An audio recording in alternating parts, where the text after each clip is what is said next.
Enjoy the show. Play on the Janger. So, Mike is new to the Perch Hangers and Wall Hangers family, and my normal podcast partner, Frank Percy, is currently at dinner. So he will not be on because, like you and Leah Savoli, the last two times I've booked guests, I did not put 7 p.m. Eastern Standard Time. I didn't put EST because the last couple guests have been in my time zone. So I did do it before. So I was like,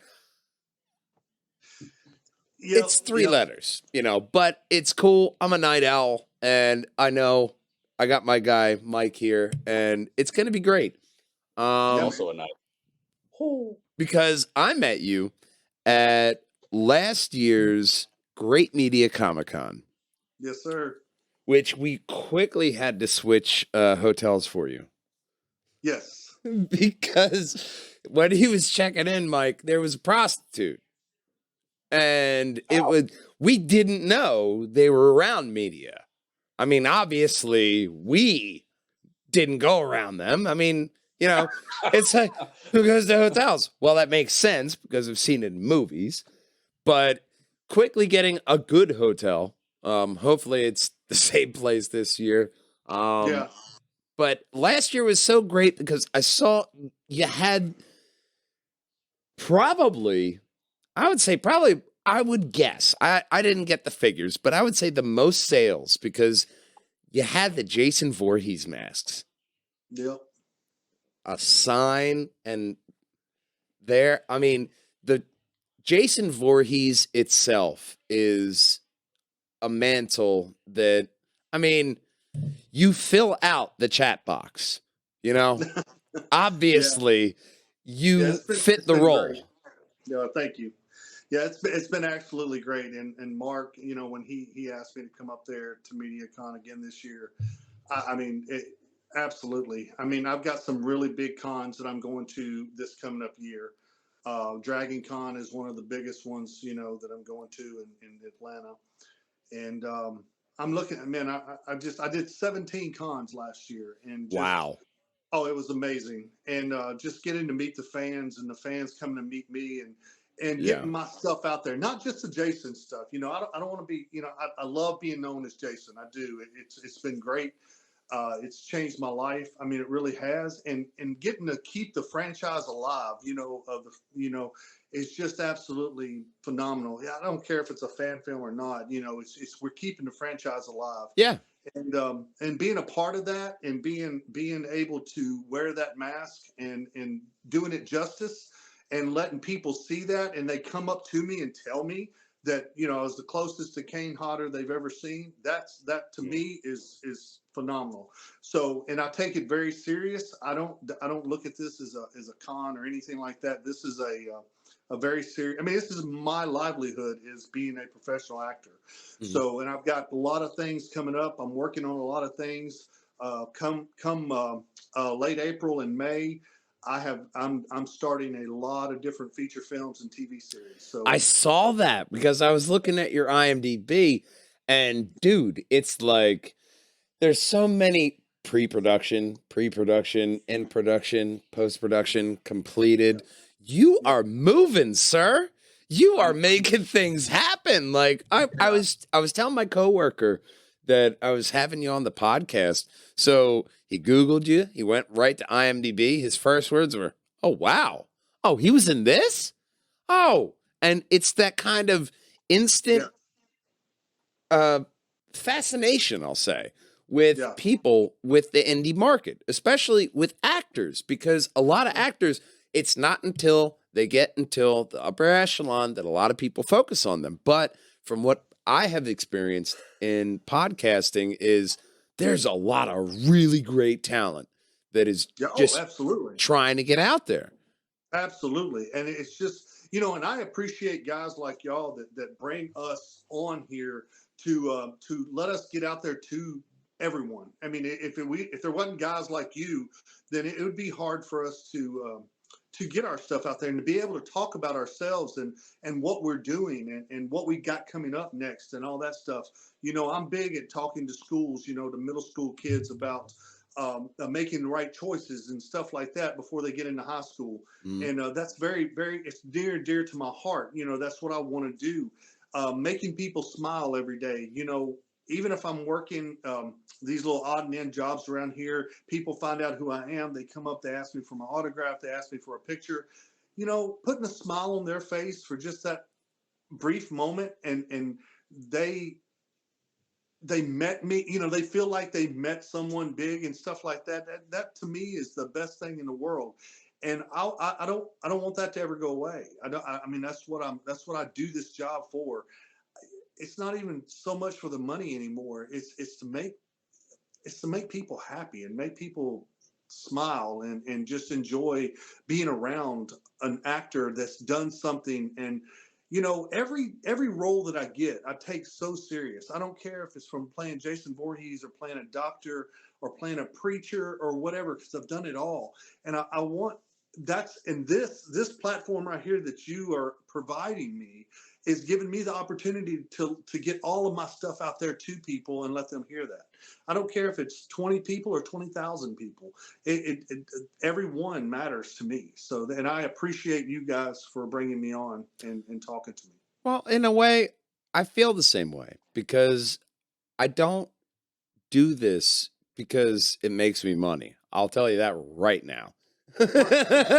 It will, with the production company side, but I do this because I genuinely love it. I've been podcasting for 10 years, and I've always looked at podcasting as internet radio.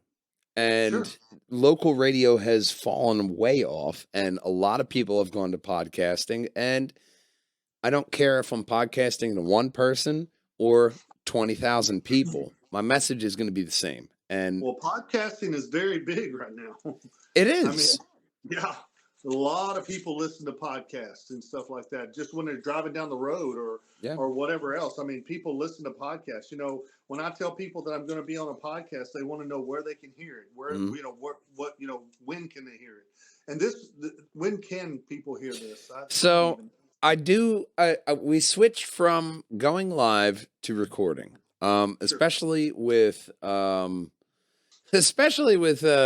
because I have so many buns in the oven. I did not expect the level of people reaching out to me that want to be on the podcast and all that. Typically, I have had about a week or so until I get the podcast out and put it out there. Michael is going to be doing a podcast on the Perjangers and Wallhangers Network as well now. So we have a lot of stuff going out there. So it's a little bit of stress off of Matt, man, after 5 years of editing, 2 to 3 podcasts a week. It's been a bit much, but, I do try to get it out there in a timely fashion. I had a bit of a personal crisis this week, which hindered things a bit. So things are going to be a bit delayed, but overall, when I just had Carissa Grant on, which is a perfect example to where I will expedite a podcast if someone needs to have their product out. I infamously call Carissa Grant the Girl Scout of indie comics, because this woman, she has like 40 issues written. She has the next cover art for the next 2 years. She's on what is it, Mike? I think it's 9 or 10, volume 10. She has hardcovers going out there on Kickstarter, all that. She's like, hey, I got a Kickstarter going out. I need the podcast done out by here. I was like, no problem. I will expedite the podcast.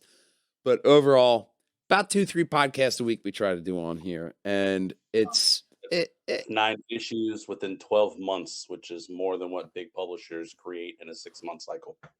Dude, and her husband said, you have 2 years to make it work. She's 15, 16 months into it now, and she is killing it. I'm telling you. And that comic is good. That's So awesome. indie market is the way to go. I've had on the PGA Network my friend Tony Brown, and he infamously in PA around Christmas time, if you look at the PA lottery commercial, he's the black guy in the commercial Cool. singing that. And he was in recently on Amazon now, Drown the Clown. He loves the indie market for film, acting wise. So is that, I feel like that's the way with all people that I talk to indie, that they really love the indie market because it's a lot more inviting, it's free, it allows, your creative expression. Well, sure, and there's a lot more of it out there. You don't have as many SAG projects as you do indie market or indie projects because, well, one, it's cheaper to make an indie project, and so yeah, indie market is very very big right now, especially in horror. I mean, in horror, and it's not that I just want to stay in the horror genre. I mean, I love the horror genre. It's one of the best. I guess out of the 63 films and TVs that I've done, about half of them is horror films. So I love it. I absolutely, it's the most watched genre out there, I think, is a horror genre. So but indie film is very big right now, and you're getting a lot of the SAG actors that are going FICOR to where they can work in the indie market now. Yeah, they're not making as much money, but they're getting more projects out there to where people are, they're getting their name known again. And I have to say, this is where I started, is the indie market. I'm very happy, and I've done a lot of SAG work too. But indie market is that's where I got my name from. Is the indie market, and I'm very happy about that. I have no shame about that whatsoever. Well, I mean, indie markets, I had on here infamously. I will always mention his name because he's my friend, and I am so proud to say that because after my life, event, I noticed that in my message, like 90% of the comments were all the guests I had on my podcast that are my friends now. And it meant so much to me. And I had Ingetta Anthony on, who is he's an Indie award-winning director. He directed Supreme Beings, and he also wrote and produced Creatures of Necessity. Put it out through the Indie award market, won awards, especially like the actors of that he had on, Best Actress, Best Actor. It's one of those things that when you look at the indie market, people really pay attention to it, especially when you look at Marvel and Disney. One thing that Marvel has been doing is pulling people you don't know into a project and really making you that person's idea of the character. So my next question is a two-parter, of course, but DC and Marvel, who are your ideal characters to play? If they were begging you like, James, we need you. Who can we get you on as? It's got to happen. James Gunn is like knocking at your door every day at like 3 a.m. He's like, James, let me in.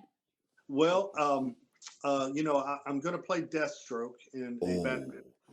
So playing Deathstroke is I'm looking very forward to that. It's an indie film, but I'm looking forward to it. I fit the muscular part of the whole. Dude, that was the first thing me and my coworker looked at. We were like, oh, hold on, Deathstroke? Oh, that's perfect. Yeah. So yeah, and getting to wear the mask and all that stuff, and just the whole part of what Deathstroke is me, and it's great, and I'm glad I got cast as that. So yeah, I'm looking forward to playing that part right there. It's so good. Yeah. So that's big for me. I don't know. There's so many characters out there that I think that I would fit now, being my build and stuff like that. So there's a lot of characters that I would play. I'm not going to turn down any of them. I'll guarantee you that. If a director thinks that I could play them, I'm going to play it. That's the whole thing. And but yeah, I love all of that stuff. that would be big if James Gunn came to me, or if he wanted me in a film. That would be amazing. So yeah, it's. I can see Captain But Adam. that's what I'm Captain trying to do. Adam, I was thinking that Ah, too, good, man. very good. Yeah, that would be great. I would play that in a heartbeat. Captain Adam. Um, I'm working very hard. I'm 52 years old, so being 52, is harder to stay in the gym and to work out and all that stuff. So I really push myself every day. I stay in the gym 6 days a week, for anywhere from an hour and a half to 2 hours a day, because I have to, not because I want to. I don't want to. I'd rather be sitting on this couch watching TV. Nobody But wants to be in the gym for that no, long. We know but you have at the to. same time, that's how serious I am about my profession. Hmm. I Yeah. want to make myself look as good as I can. I want to make sure that when I go on set, I know my lines, that I know what I'm doing. I want to be that person on set that a director knows that he can change something up on me in a drop of a hat, and I would be okay with it. That's I love to be. I love to be directed, if that makes sense. As an actor, I love to be directed. Now, I do like taking my character and making it my own, but at the same time, I do know that the writer and the director, this is their project. They are ensuring me with this character to bring their project to life. So, yes, I want to make that character my own, but at the same time, I want to make sure that I am doing exactly what they envision for that character to be. And that's the reason I love to be directed by any director or writer or whatever else. If any input that they can give me to make my character better, that's what I want to do. That's what it's all about. And so yeah, but yeah, any of those characters right there.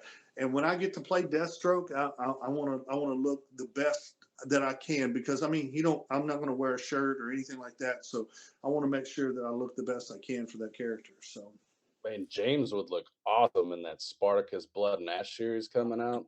Oh yeah. that Dude, that he would looked like be, right. I was gonna say 45, 52, man. What? yeah. Oh yeah. Matter of fact, I'm fixing to turn 53 in May. Oh, So, gee.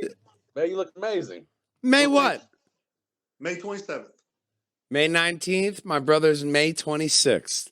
Nice. 6 years and 1 week apart. We infamously, I tell this story, but we walked into a Starbucks and the woman goes to me, my brother, "Oh, are you twins?" Drop of a hat. My brother goes, "Yeah, fraternal. 6 years and 1 week apart. It was hell on our mother." That's all. I'm officially the youngest person in this podcast. All right, Yeah, youngin. well, that's usually happens. That's usually happens. Well, now we get to hear about. I love to hear about your tellings of what brought you here, because your IMDb obviously brings it back to your high school performance in Alice in Wonderland in Greece, Mhm. and how your passion for acting reappeared in the short film Switch. Yeah.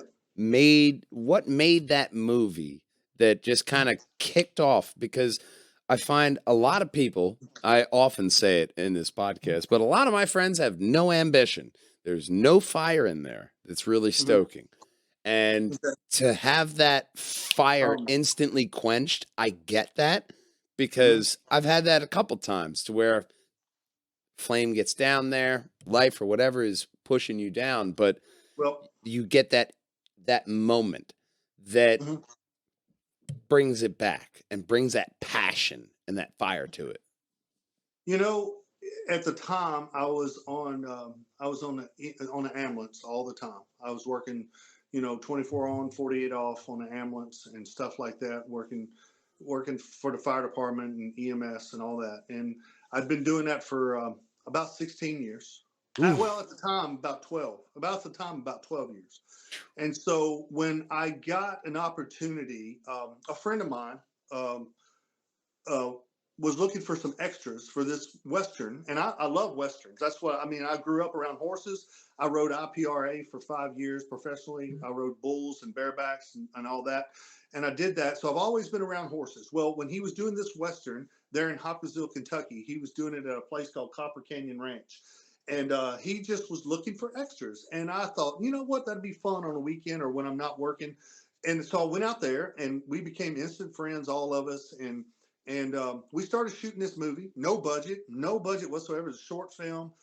We was doing it for fun and all that. So I did that, and I met this guy from Nashville. His name was Danny Ramsey. I love this guy to this day. As a matter of fact, I did Soldier's Joy with him. That was my first feature film that I did as a lead.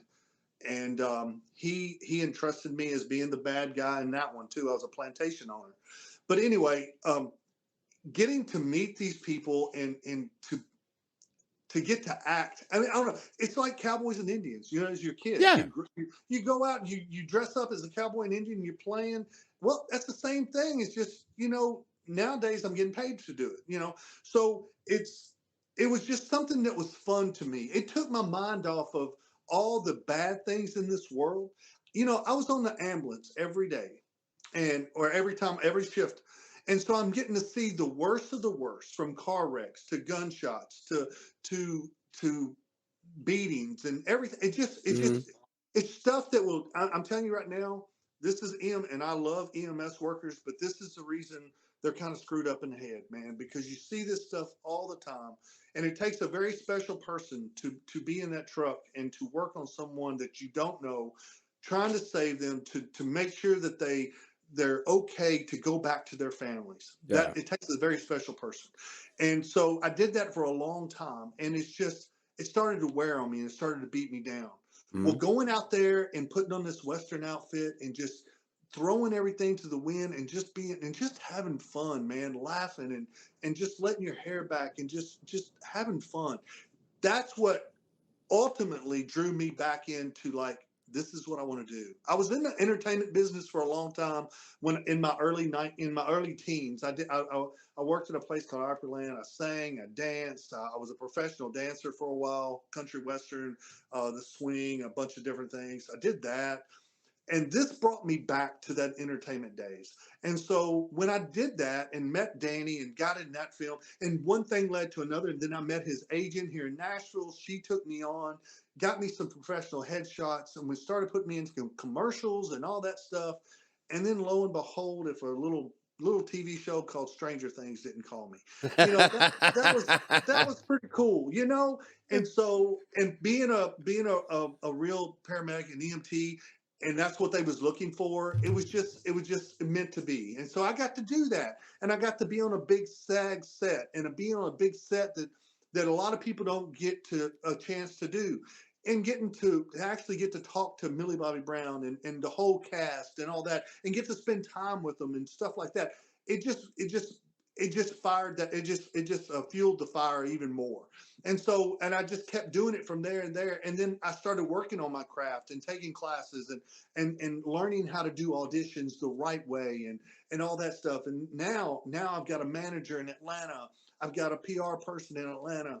I got, I'm getting to do all these cons and stuff, and it's just fun, and getting to meet all these people, and people love me when they meet me, and that makes me feel, and that makes me even more want to do it even more and more and more. And it's just, and I'm big with the kids, man. I mean, big with the kids. That's my biggest passion, is to work with kids and to show them that in this world, this is a crazy world, man, and it's scary and it's sad and it's a lot of things. And if I can bring, like I was telling you earlier, if I can bring a smile to somebody's face, especially a kid, it just makes everything worth it. I don't care if I make another film ever.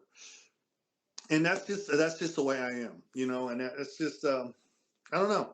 I always want to make people feel like they count, that it doesn't, you don't have to be a star. You don't have to be doing something all the time. Everybody out there has a purpose.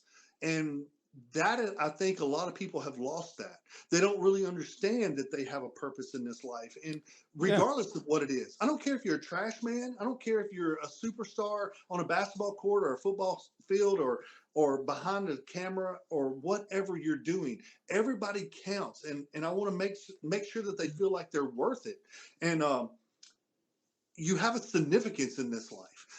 That's the whole point, is making people feel like and know that they have a significance in this life and that they're needed and they're wanted. I work with a lot of PTSD guys, the military and EMS and everything else.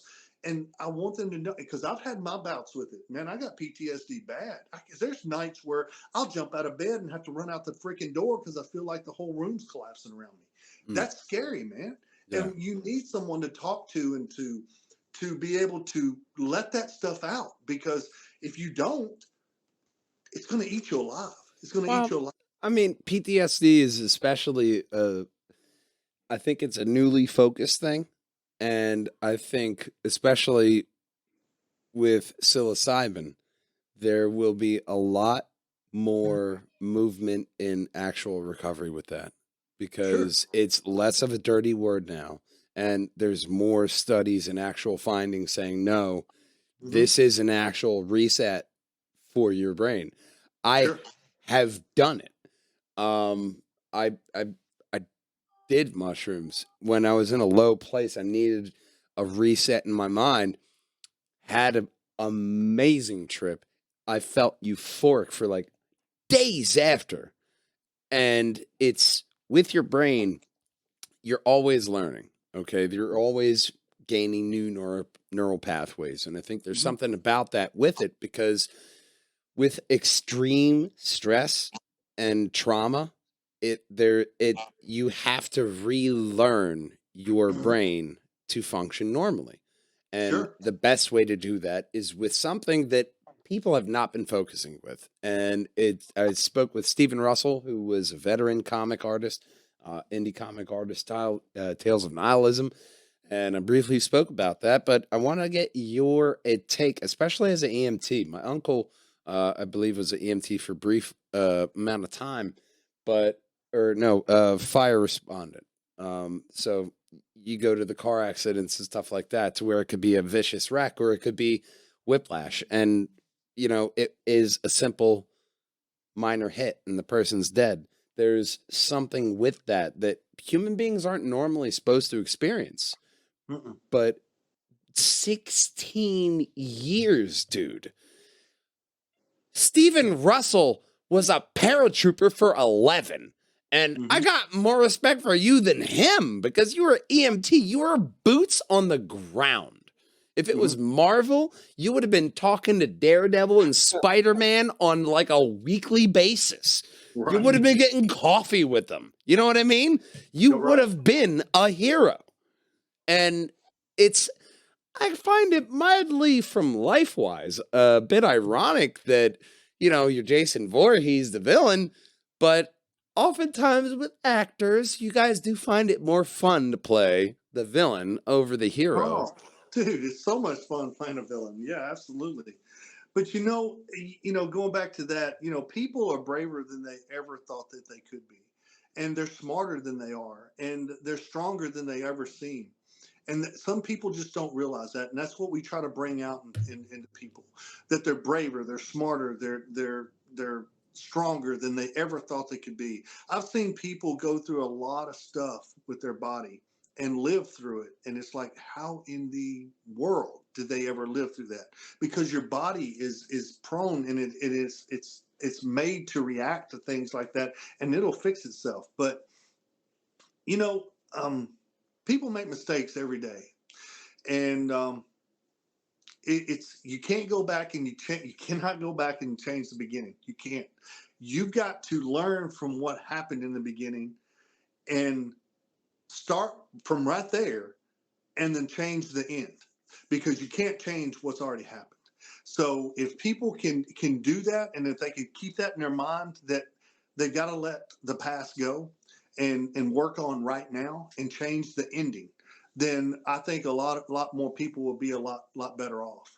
So it's that's what I'm trying to do. I'm trying to talk to these people that made those mistakes, and they feel like that they can't move on. And I'm trying to let them know that they can move on. I've had to tell myself that. I mean, I'm not going to lie to you. I've been there. Yeah. It's big. Most people need that. They really do need that. And that person in that moment is not going to accept it. Yeah. It takes a while, especially from hindsight. But offering that advice to a Yep. person is really big because Yep. I reached out to Mark this Mhm. week when I was going through it, and Mark is a great guy, dude. Mark, I he's love Mark. amazing. I've Yeah. known Mark for years. He has not ceased to surprise me. No, and following him, and I follow him. I mean, he probably don't know it, but I mean, I watch his progress in the gym and all that stuff, and he is a hard He's worker, getting fucking big. and he Oh is. my God. And I'm very proud of him because I did the same thing, and he's staying with it, and that's the whole point of people ask me all the time, in the gym, I'll have these 19, 20-year-olds come up to me and go, man, how old are you? And I'll tell them, and they'll say, man, I want to look like you when I'm that old, man. I do. I really And, do. I'm and just it's a like parts guy in that's Delco. I and really that's hope a I'm very fucking that that's a lean, very man. very nice compliment from me. But getting to watch Mark and me and him we've become pretty good friends over texting and stuff like that, and being up there with him and stuff. And I can't wait to see him. And he's even said he wants to work out with me when I go back up there. So I'm hoping to Yeah, get a chance to work out with him. that's Um, Mark. Yeah, no, he I love definitely it, man. wants I to. love it. Oh yeah, 100%. yeah, I love it. And it's 100%. He's I've ready gotten to a lot go. bigger. I've gotten a lot bigger over the last 6 months, and it's because of a role that's coming up for me that I want to that I'm taking very. It's the Pagan series, and you've Hmm. seen it on my IMDb. Yeah. That is something that is that role right there fits me to a T, and I want to make sure that I make that the best that it Which possibly. is the role of Jackson Crawford. Jackson Crawford, yes, he's a small town sheriff in Missouri, and he's got to protect his town from some things that comes in there that's threatening his town, and I want to be that threatening but really nice guy that makes sure that my people stay safe. So There's that era of the Western, right, Mike, that has that kind of, you can be a hard ass, but you Yeah. can still be you can be a gentleman. You can be really nice about it. I don't care if you call me Rip. That would be good. Yellowstone. I, I would be like, yeah, I think I could play a character like that at some point because I love that character Rip on Yellowstone. That he plays it amazingly. It's just everybody on that show is awesome. Getting to be on something like that would be absolutely phenomenal for me. So, yeah. So that's kind I of mean, before the show went to shit, I could totally see you as an android on Westworld. Oh, that would be cool. You know what I mean? That Yeah, was such a good show before they left the park. I mean, yeah. after that is just, what are you doing? But Yeah. that Western role really kind of fits because even Cyclops, James Marsden, killed that role in Westworld. There's that Western a part of film that it's so long ago, but we still latch onto that and Well, I'm very that normal natural. frontier. I'm very comfortable and natural on the back of a horse. I've ridden them and I've messed with horses all my life, and that's just part of me. I still do it today. So it's the horse and the Western and the farm life is all about me. If you see me out during the summer or whenever, if you see me out, not like this right here, I'm always got my cowboy hat on and I wear my Ariat jeans and t-shirts and all that. I mean, that's just, I'm a cowboy at heart. That's just what I am. So, that's what I love to do, and so being in a Western of any sort I absolutely love it. So I had some time out in the country of Pennsylvania, of Oxford, Pennsylvania. So I had time in my life to where I looked out my window and there were people like just riding a horse down the street. I mean, it was, but the people, especially the people who were like into farming and into horses and stuff like that. They're really honest people. They're really great to talk to. I've been in customer service for a long time. I mean, if I'm gonna trust one person as a salesperson, it's probably gonna be that farmer. I mean, there's something about the cut of your jib, to sure, put it in the old timey speak. sure, absolutely, yeah. So yeah, I mean, so that's just part of who I am and all that stuff. The gym and keeping myself fit is something that not only for the movies or anything like that. It's something I want to do. I want to live a good full life and be healthy as I possibly can. I drink a lot of water. I eat right. And I'm doing the things that I'm supposed to do. And that's the reason I feel probably the best I've ever felt in my life at 52 years old. And Dude, there's so, something to that because I just recently, for about a year, I've been a parts guy at a body shop. Before that, I was a service advisor and I was always at a desk. I was getting fat and lazy and all that. Good Lord, I never want to look back at past podcasts now because I was so goddamn fat. But I through this job, like through a year, I've dropped 4 belt notches. Just wow. picking up heavy ass car parts and moving them around just as like a soft like workout for 40 hours sometimes over 40 hours a week. Like, but I feel that. I feel so much better than I ever have. Like my brother started getting healthier before me and I heard him say that, but it's weird to actually like experience that. Like, damn, man, I feel like I was in high school again because I'm in my late 30s. Like, I feel energy, It's weird, but just doing minor workout is just so detrimental to your health and also your physical, your mental health. Yes, I tell everybody that, man. Everybody that sees me, even at these conventions that I go to, people come up, and I mean, the shirts that I wear, they show off my physique, but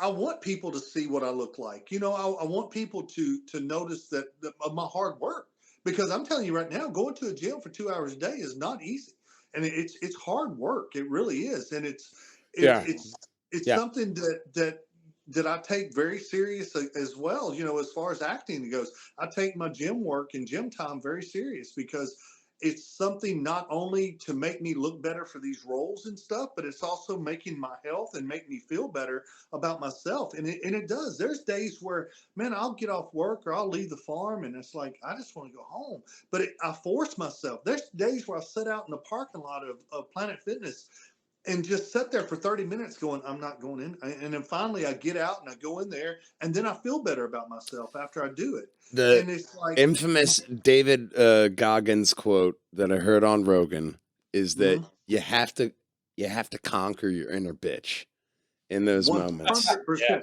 You see those things on Instagram, did your partner go to the gym today? And then the other guy says, don't be a bitch.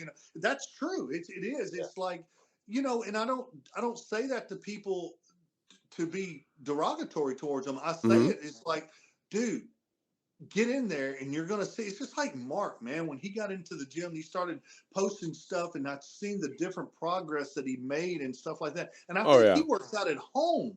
He works out in a home gym. He's not even working out in a Dude, let me tell you about his home gym, okay? Yeah. He had to literally cut out a space in the roof just to get his home gym to fit and work, okay? Awesome. That's how fucking dedicated he is. I know. You know what I mean? And then he invites that, people over to work out with me. He invited me. I have a home gym downstairs, but neither things are going to happen right now. He gets on there and he shows his progress and stuff, and I love it. And it's just I can't wait to get up there and see him again in April, man, because I'm just looking forward to seeing him. He's at least 2 times bigger than last year. I will say that. Oh yeah, he's massive. Because I'm probably 3 times bigger than I was last year. Because I got to tell you, if it were Marvel casting, I'd peg him for Wolverine. That would be cool. Which is different than pegging him as Wolverine, which is a completely different podcast. But we went to edit out. You know what? Sometimes when I see the joke, I just go for it. So, welcome to the show. Both of you, really. Man. So, don't bang your peg if you're pegging Wolverine, okay? It's adamantium skeleton. That's how badass I am, okay? You'd be badass if you did that. You know what I mean? Jesus Christ. How fucking... Anyway, to switch gears, because we often go off track, that's called a segue. Hellhunters is in pre-production. You have a Yeah. lot of stuff in pre-production. You have a lot of stuff in the works, but how, as compared to production and just not production, because Pre-production. producing as opposed to acting, Yeah. how do you like that as compared to the other?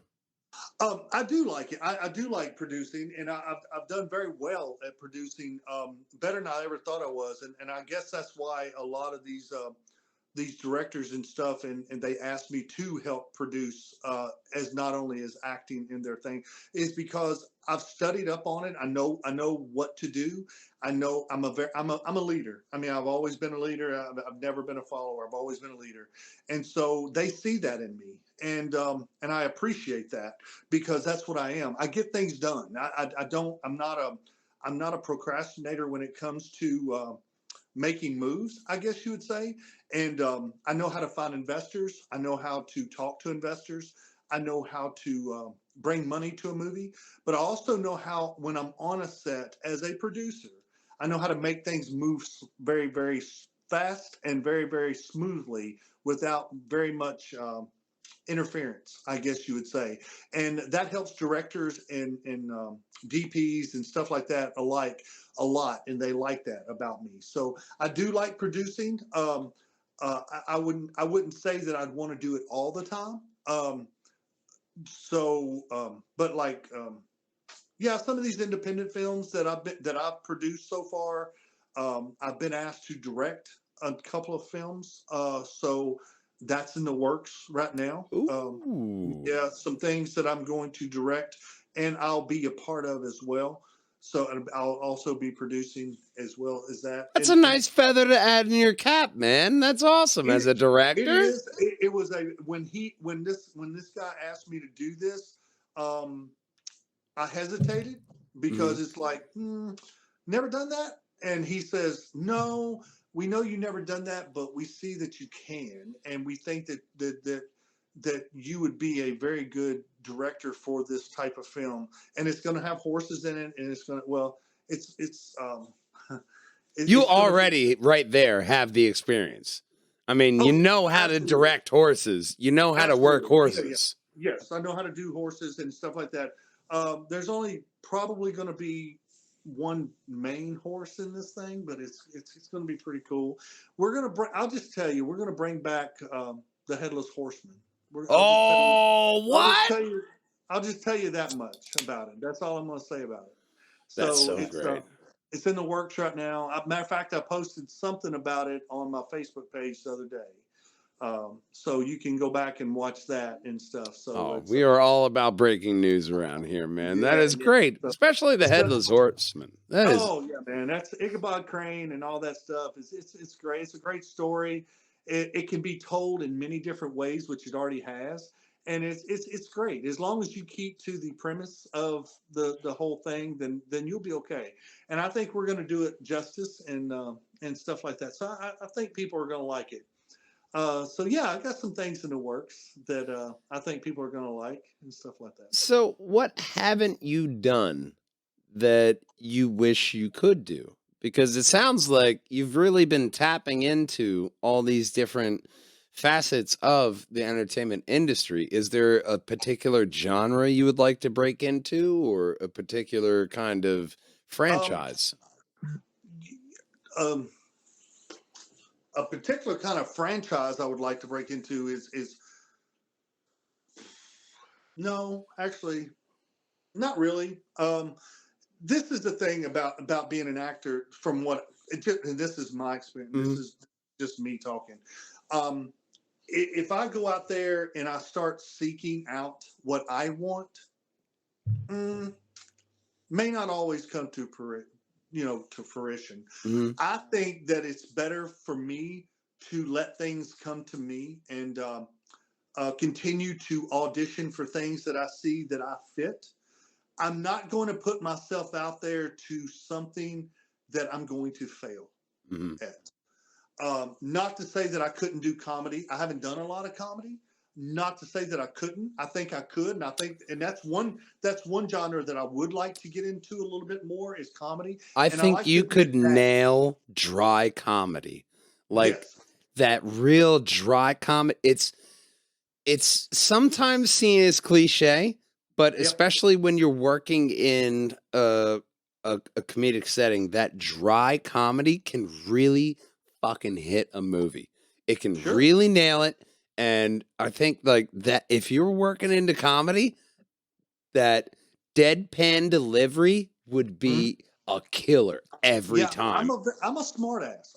Everybody that knows me knows I'm a smart ass. It's just I mean it's like one of those things that it's when you're going down the road and you say, oh, what's that? And and I'll look at it and like, and I'll be right up front and tell you exactly what, and that ain't what you meant, but you know what I'm saying. I'm a smart ass when it comes to like that, and I don't miss a beat when it comes to stuff like that. So I think I would like to break into comedy a little bit more than I have already, and that would be fun. And I like the dad roles. I mean, Mm. I am a dad, and I'm at the age where I could play a dad very well.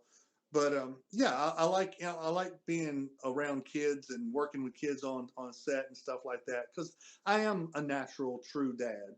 I've got kids of my own, and I love being around kids and stuff like that. So it's just great. It's always been great. There's an extra layer there because the kids that you're interacting with on the acting stage Hmm. are, well, first off, they're not normal kids. They're True. actors. And traditionally, that has not gone out well. So you have the opportunity to really guide Oh, absolutely. future actors, and you are, and it's one of those things. It's a subtle thing, but it means so much to the person you're imparting the knowledge to. Oh So yeah. much of my automotive career has been wise people telling me this is what you need to do. And I've always listened to all the sage knowledge that I've gotten. So, from an outside perspective looking in, that's big on that Sure. actor that you're talking to where you have this well established actor. This may be your first thing that you're in. You're a kid. You don't remember if you had anything else. And you're getting this wise advice. There's a lot of stuff that you can do to try to help that next, you know, bad acting fail of this person committing suicide, going to drugs, doing, something that will lead to them shitting the bed. No Amber Heard implied. But, Sure. there's that thing that you're adding to it that it's not lost on me because I said with the Delco, the movie director, who is a teacher, there are a whole bunch of teachers. And on this one, I'll expand it to a whole bunch of wise people and, mentors that I've had throughout my life who have guided me in the right way. And that's a lot like what you're doing with these young actors is you're guiding them and you're giving them advice, which they are taking and storing. May Sure. not seem like it because that's kids, but they're they're processing it and they're figuring out their way. So to have that person who's in that understanding role that just gives out that friendly advice, that's why we add it into stories.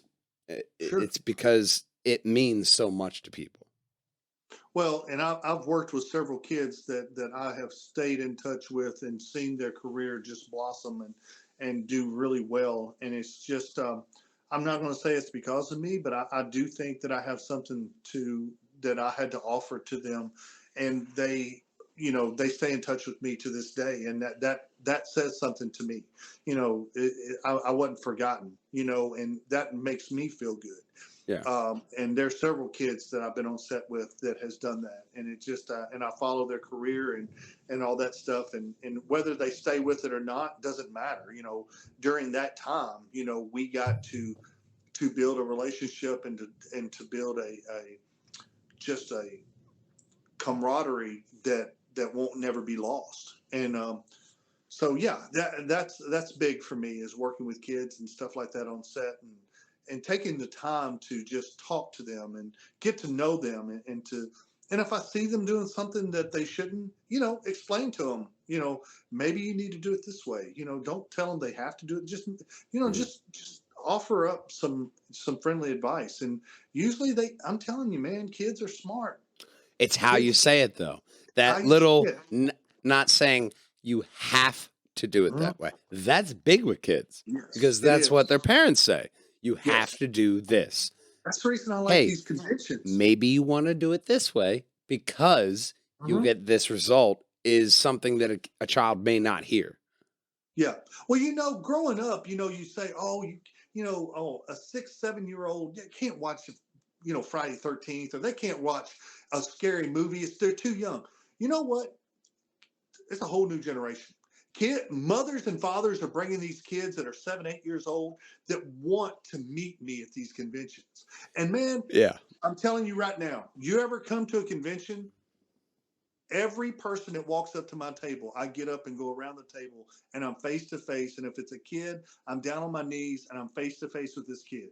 I'm not, and I thank the mom and dad. Thank you for bringing this kid and letting them see that the man behind this mask is not a monster.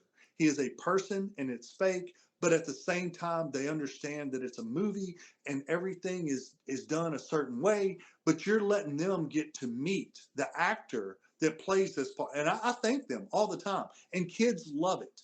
You know, it's not even about the money. It's not about selling a mask or selling a picture or whatever else. It's about that connection that you make. One of the hardest things for me was, I can't remember what con it was. I think it was in Denver. A kid he was terminal. He was going to die. Ooh. His wish was to come meet me at this convention. Oh, wow. No, no, I've posted it on my Facebook, my Instagram. This kid, that's when I found that out. It almost destroyed me, man. I mean, it Oh, just, man. and to get to go around and be with this kid. Makes it all worth it. Oh, 100%. It's Yeah, it it was. transcends any kind of words that you Yeah. could Yeah. express So because it made that kid, it yeah, made his world. at 100%, and it made mine. You know, I was at Vet City Con last year, and it's Corvette Museum in Bowling Green, Kentucky. I'm going back in 2 weeks, but I was there last year, and I met this little girl, and she came up and she wanted a picture with me, and I found out her mom told me she just beat cancer, her last cancer treatment, everything. She looked at me and she said, "Can I have your autograph?" I said, "No, I want your autograph." I said, "You're the you're the freaking star here. What are you talking about?" I said, "I want your."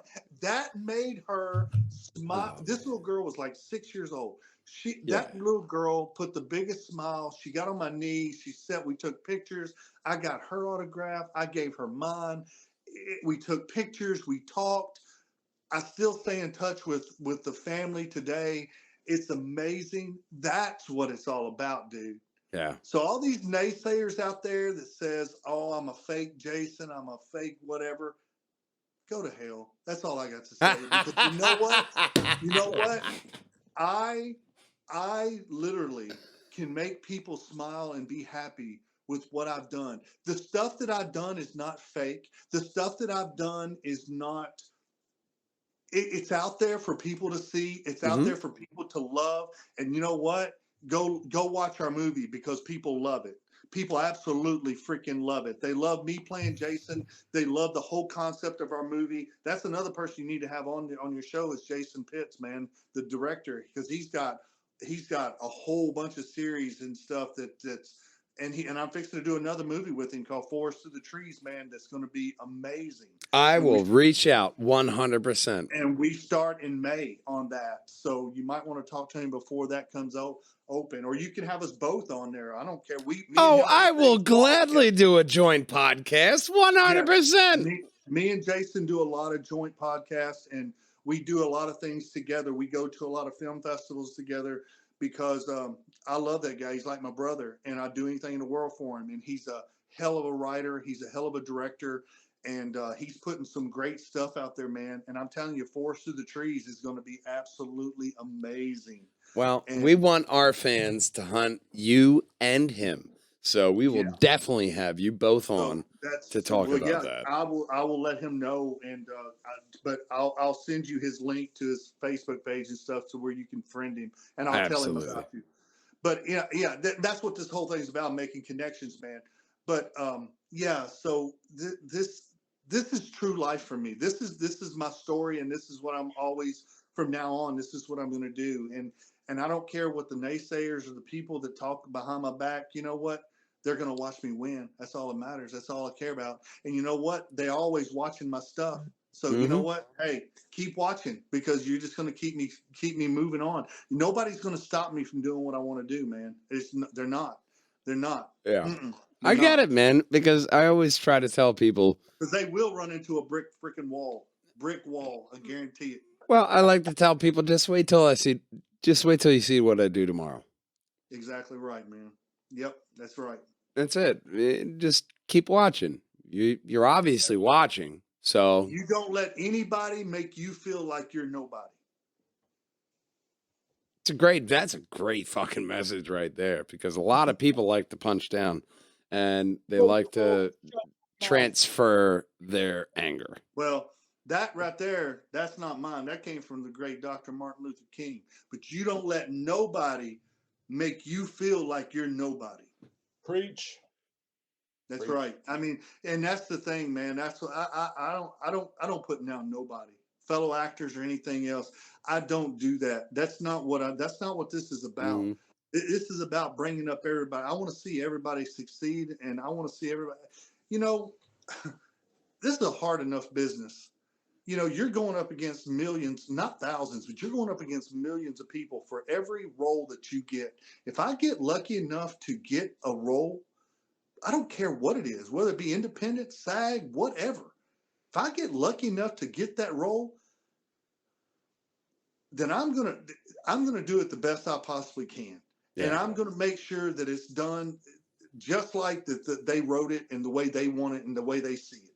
Well, that shows, because I was Thank talking to Angetta Anthony, and he said that one of the biggest things in his casting was that the actors cared. The woman who won Best Actress, I forget her name, but she went back. No, that take's not good enough.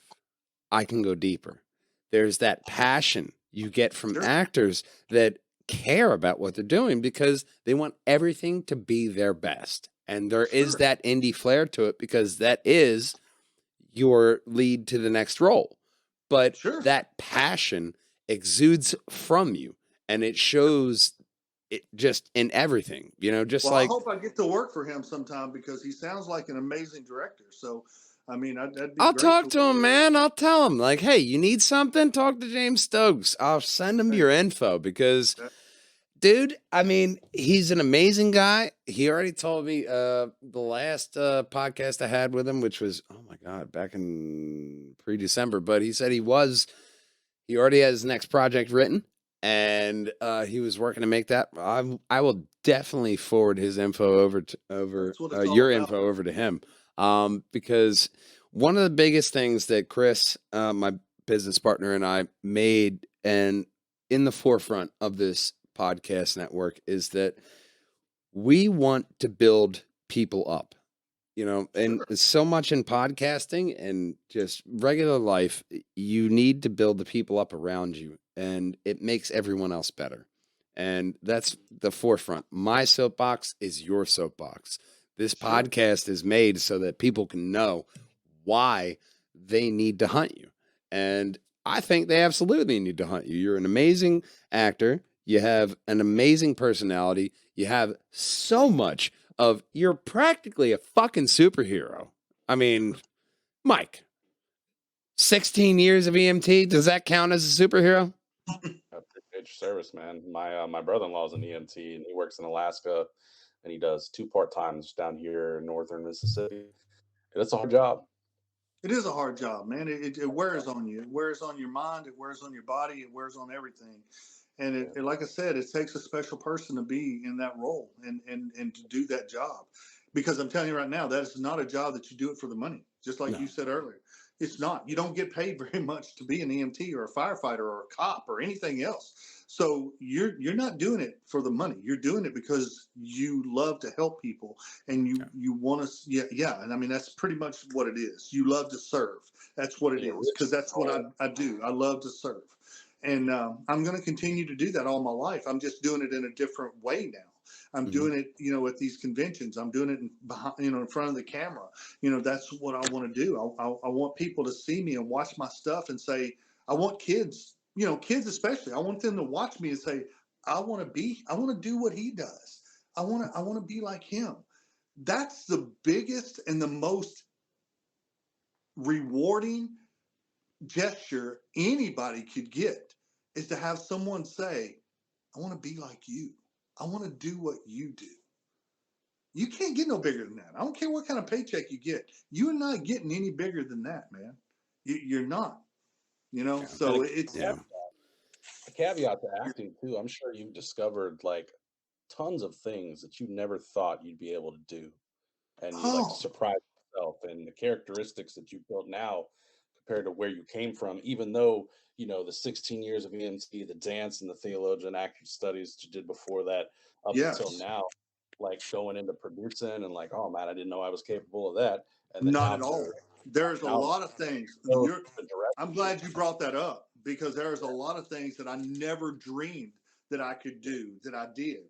And it's about putting your mind to it. It's a mindset. It's not about anything else. It's literally a mindset. Mind over matter. If you want to lift yourself up, the best part about lifting yourself up is to lift someone else up. Yeah. Do that one time. Make somebody else happy. Make somebody else smile. Guarantee you're gonna smile. You're gonna feel good about yourself. You can't be mad if you're laughing. No. And that's the thing. You can't always. Ha ha ha! I'm happy. It doesn't work. You know what I mean? And it's never going to. No. You can't help everybody, but everybody can help somebody. Yeah. And that's where you got to look. That's deep as shit right there. No, that's deep as shit. That's that theologian ideology, man. And also coming from a life of learning how to help people and finding yourself through service to others. Yeah. And even people who aren't servicemen or who don't serve others in a capacity that's, maybe militaristic or medical or, going out there, jumping on an airplane, saving the world and stuff. Well, that was me for a bunch of years because I was working in the automotive industry. I was working at a dealership, and I would have a bunch of people coming up to me like, "Oh my God, you saved my life." And I'm like, I sold you work. It was like a completely different thing. Like, this is my day job. Like, I did get into it because I can help people. So there is that behind it. And I think there's that general mentality behind a lot of creative people is that you're just out there to help. One of the first thing I would always answer the phone with was, hello, blah, blah, blah dealership. This is Matt. How can I help? Because generally in an automotive dealership, if you're calling me, it's not a good situation. It's like, nah, I just wanted to check up. How you doing? How's the dog? You still like the treats? Yeah, he likes the treats. It's not like that. To where in the service industry, in any kind of form or facet, it's very much, it's unforgiving, but if you have that flame for it, if you have that passion for it, if you genuinely want to help people Mm-hmm. and it makes you feel better, it's something that I think that like a lot of people don't really take advantage of. It's like No. when you want to do something, but your body and your mind, everything else is trying to force you like, yeah, but you know what? The the spoons need to be organized. I need to do the spoons. I'd love to I'd love to do this, but I need to do the spoons. Oh, I need to do my laundry. I need to do the you can when you really want to do something, your body and your mind can really kind of rip you apart from something. How do you stay focused on the task, even when the inner bitch, like we mentioned before, is telling you and giving you all these excuses? How do you stay focused on that creative task? It's easy. It's integrity.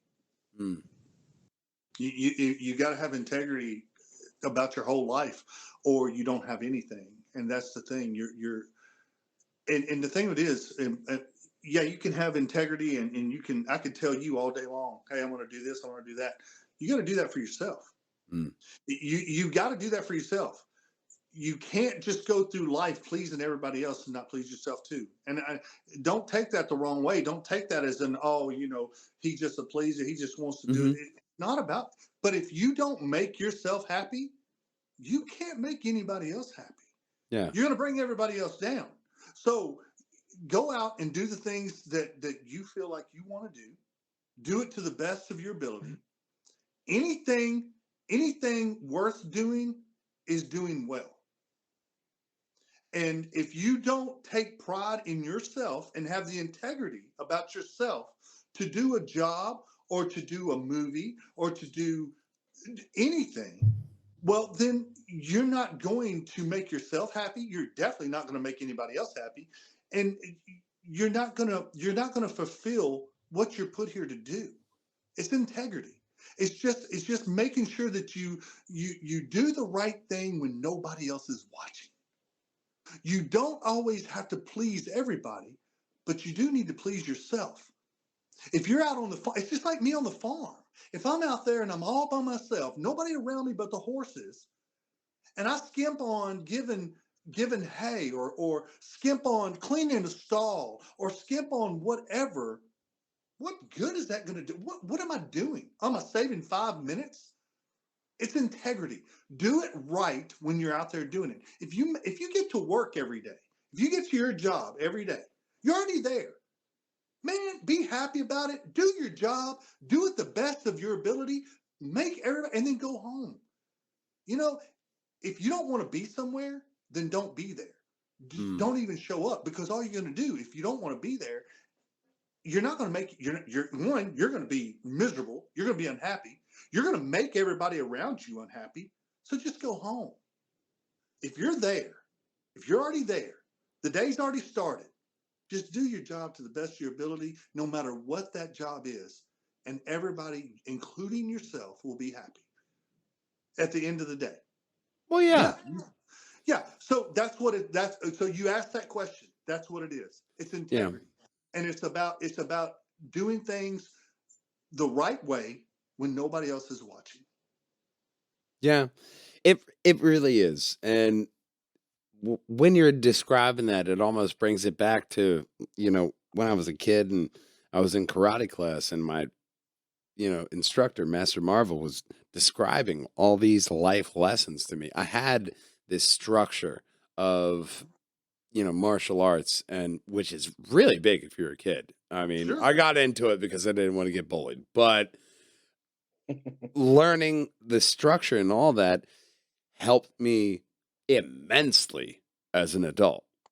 And having that mentality and, all the lessons I've learned from it, there's a lot of that I've brought into it that I'm really kind of, you know, seeing bleed through here. But it's a lot of the same mentality, having an indomitable spirit, That's the reason I started to being a motivational speaker, man. I do it because I do it because I'm 52. I've got life lessons. I've done things. I've done things wrong. I've done things not so good in my life. We all have. But you know what? I'm not letting that drag me down, man. You got to put it behind you. You got to let it go, and you got to move on. And you got to learn from that mistake and just move on with life, man. And let it be a life lesson, not be a life killer. And Yeah. that's what people do sometimes, man. And that's not what I want to do. It's not what I want to do for my life. It's not what I want my kids to see. It's not what I want any kid out there to see. I'm in the spotlight a lot. I'm in the spotlight when it comes to cons, to these movies, everything else. I want to do the right things in front of the right people. I want to do the right things in front of the wrong people. Because I'm Mm. telling you right now, sometimes a right thing in front of a wrong person can make things a whole lot better for that person. Oh yeah. So that's the reason I like being a motivational speaker, and it's just and bringing people to tears and bringing people to think about things because I'm very emotional when it comes to this.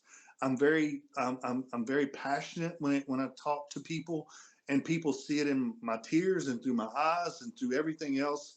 I'm very passionate about it, and I am about everything: my life, my job, everything. And like I said, I've done bad things too. I've made my mistakes. I'm not gonna deny that. I'm not gonna just hide that around and put it behind a tree. I'm not gonna do it. People need to see the good part and they need to see the bad parts of me too. Because that's life. You don't put up a front in front of nobody. There's no reason to do that. I've messed up. I'll tell people I messed up. But look where I'm at now. Look at what I'm doing now. That's the reason I go to these middle schools, and I always say middle schools because I like talking to kids before they get into high schools. Because in Mm. high school, that's when you choose your friends. That's going to be pretty much your lifelong friends, or at least that next 4 years. That's going to change, or it's going to really put you in a place to where you're either going to fail, you're going to make it, or you're going to change someone's life. It And really I'm telling you, is. and It that's what I it tell really people fucking if you're a is. one-man band, that one person needs to understand it's okay to be by yourself. If you can't choose the right path and you choose to be alone, that's better than choosing the wrong path and being locked up or doing something stupid and causing a death or causing your own death or do whatever else. It's okay to walk alone. It's okay. But I chose the right people. And I'm very happy that I chose the right people to be around. And they changed my life through high school, through college, playing football, everything else. They changed my life. And it made me the man I am today. And that's all I can say about it. If you like me, you like me. If you don't, you don't. I'm not going to change who I am for you, him, or nobody else. The big man up there made me the way I am, and that's the way I'm going to change. And that's the way I'm going to stay, is just like that. I'm going to stay grounded. I'm going to continue to help people. I'm going to continue to guide people the best way I can. And that's all I can do. Coming on here, this is a platform that you allow me to talk to people. And I appreciate you more than you'll ever know. I appreciate it, man, because So, this is a long form format podcast. Because through my fandom of Joe Rogan, I've found that you can really discover who a person is a lot easier with a long format podcast like this because you have time to discover not only what they're about, what they've done, but who they are. And sure. really, it expands the fans' love, your previous fans' love for you, but it also creates new fans and it makes everybody build each other up, but also it makes for a lot better of uh, a lot better of an experience because you give people the chance to make a difference in the fact of you're giving them the option and the ability to change their life. And it's not something that is easily obtained because when you're in the thick of chaos, it's hard to see the right option. And that's big that you're doing that, especially with motivational speaking, from not a lot of guidance in my formative years to now. It means a lot to see people going out there and doing the big things and really making things happen for the next generation, because these are the people that really matter. And Well, thank you, man. I love the podcast. It was so great having you on. We're going to have you on again. Awesome, man. I really appreciate you. And as Mike joins back in, I try to end off this podcast with a little bit of music that I purchased a couple years ago. This is the Tales of the Hunted podcast, gang. This is we have one Mr. Infamous James Stokes, Michael Florio, myself, Matthew Bucarell, the Matt Man, and it is only the first of many tales, gang. We want you to tune into every Perjangers and Wallhangers podcast, as well as Lugnuts, and until next time, we love you, we miss you, we want to see you the next time. Bye-bye, boys and girls! Play on Perjangers. Yeah, and that was it. That was my little thing. Awesome. I like to end it off with that. Cool, man. Hey, I appreciate it, guys. Really, It was an Bring it to amazing the point. podcast, James. This was really great. Thanks, man. I appreciate that. I think that. So it's been great talking to you guys and getting to know you a little bit, and y'all getting to know me a little bit.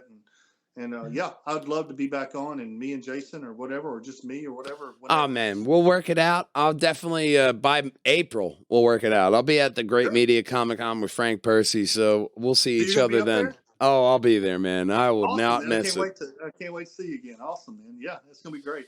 So I'll see you then, but we'll definitely work out a next showing of you on Tales. And man, this is so great. I loved having you on. It's nice to meet you, brother. So, hey, man, nice to meet you too. Yep, y'all stay cool. And next time I'll remember that y'all are Eastern time, not Central. Thanks, man. Bye-bye. Oh, Hello. A podcast with newly vetted Perjangers and Wallhangers alum. How are you, sir? I'm doing all right. Let me get my video on. Oh, what the fuck Oh, am there I it is. doing? I don't know what I just did. There you go. Put the light more on your beautiful face.